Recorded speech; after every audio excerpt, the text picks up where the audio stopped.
弟兄姊妹平安，今天是2021年11月20号。今天的经文是诗篇132篇1到12节，列王记下卷第23章1到14节，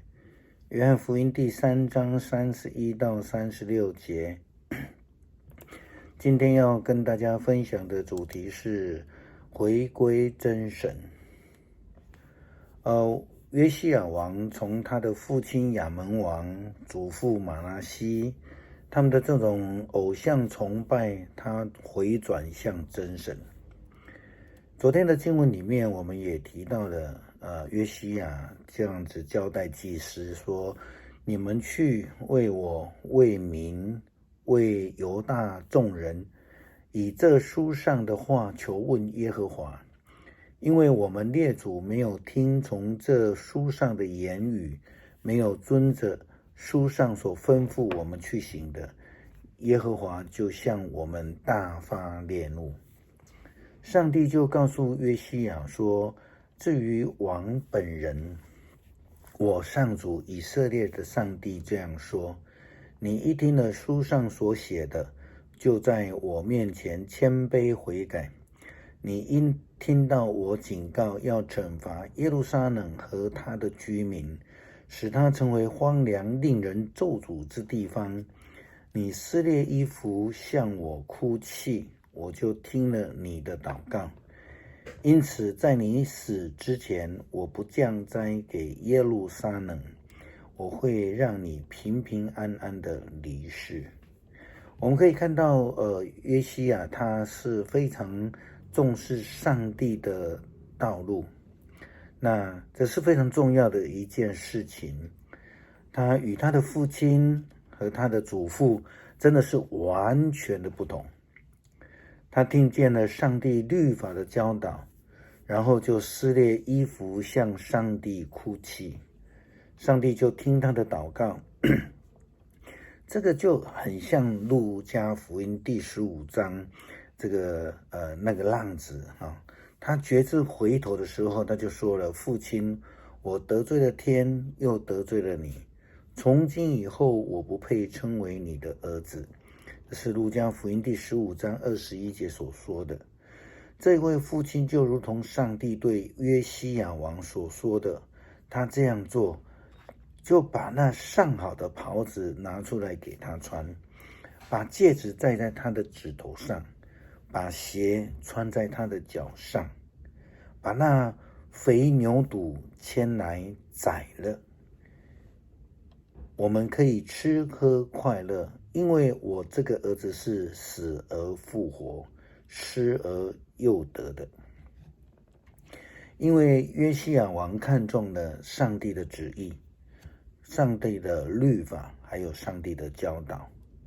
他就召集了犹大和耶路撒冷所有的领袖，并带领他们到圣殿去。这当中包括了祭司、先知和所有的人民，无论贫富都前往圣殿。从王开始带领全犹大国的人民回转向真神上帝，他不再敬拜虚假人手所雕刻的偶像，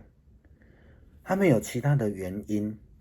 就只因为约西亚王他想要跟上帝重新立约，并且要带着全犹太人民一起向上帝立约。圣经这样记载，王站在大柱的旁边，向上主立约，要听从他，一心一意遵守他的法律诫命，并且施行约书上所规定的命令。所有的人民都答应遵守这约。于是约西亚吩咐希勒家大祭司、他的助理祭司和在圣殿门口值班的警卫，把圣殿里面所有用来拜巴力、拜亚舍拉女神还有星辰的器物都搬出去了。王在城外吉伦谷旁边把这些器物都烧掉了，然后叫人把灰带到伯特利。他革除了从前犹大诸王所立的那一些犹大和耶路撒冷附近城镇的神庙，上面献生祭的祭司，还有所有向巴力、太阳、月亮和星辰献祭的祭司，统统除掉。他从圣殿里把亚舍拉女神的神像搬走，带到城外吉伦谷旁烧掉，捣碎成灰，撒在公共坟场。他拆除神庙的南昌在圣殿霸占的房子，就是妇女们编织拜亚舍拉所穿的那种袍子的地方。他把犹大各城的祭司带到耶路撒冷，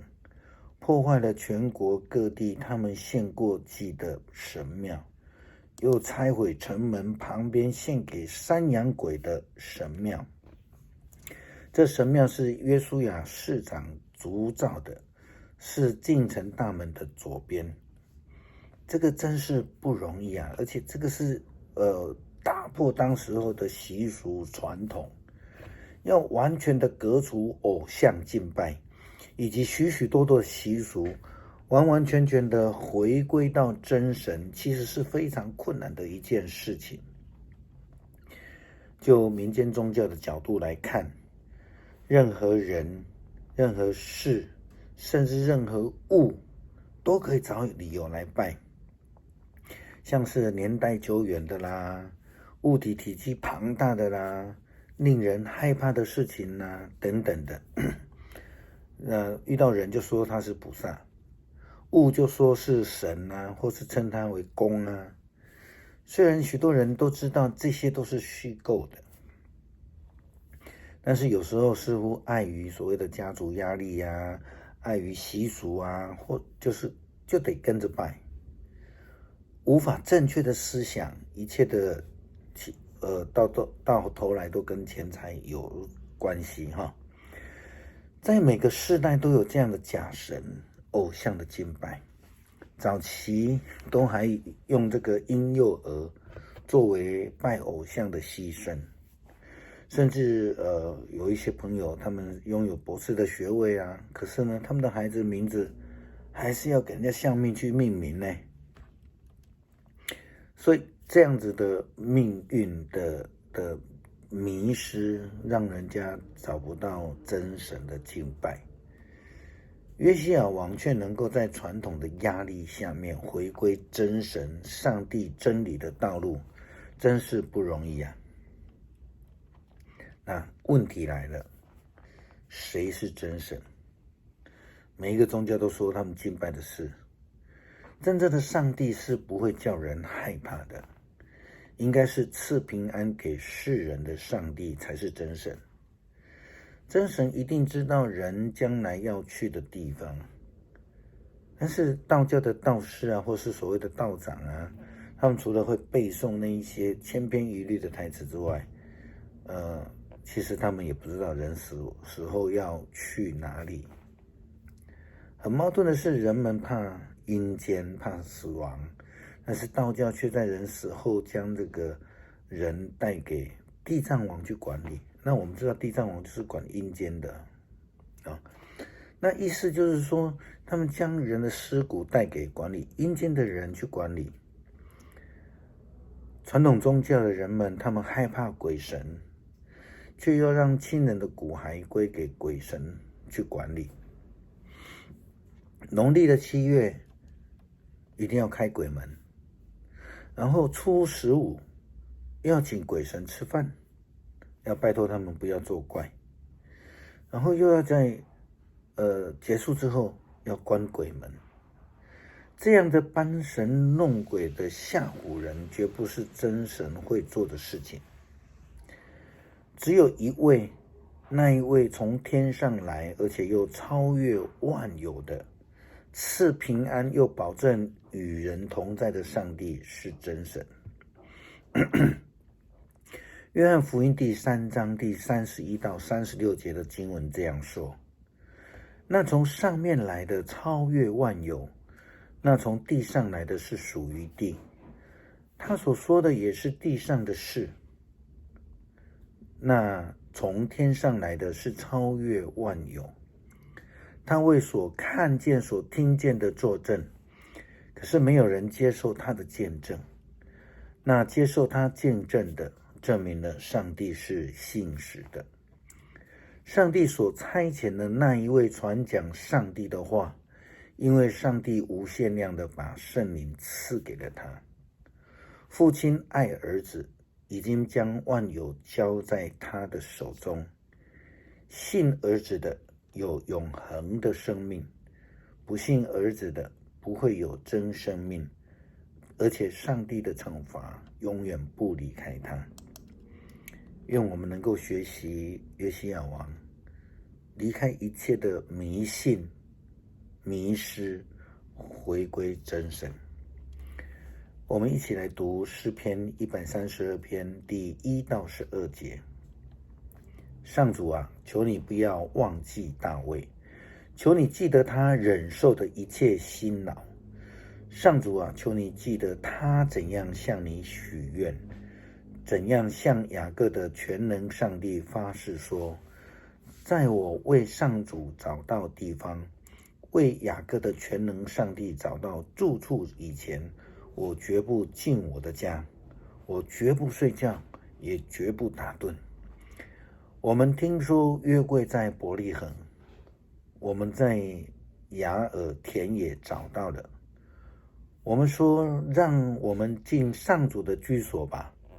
让我们到他的宝座前下拜。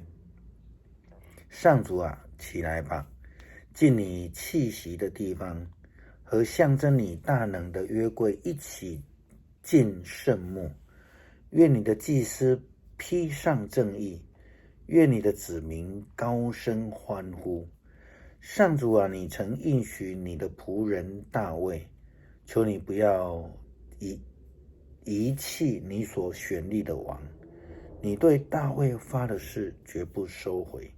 你说，我要立你的一个儿子做王，他要继承你的王位。你的子孙若遵守我的约，施行我给他们的命令，他们的子孙也要永远继承你的王位。求主帮助我们学习约西亚王一样，努力的寻找真神，舍弃那偶像不真实的敬拜，就如同浪子一样回转向真神，回归真正的敬拜，再一次的被上帝接纳，成为上帝的儿子，得到救恩。阿们。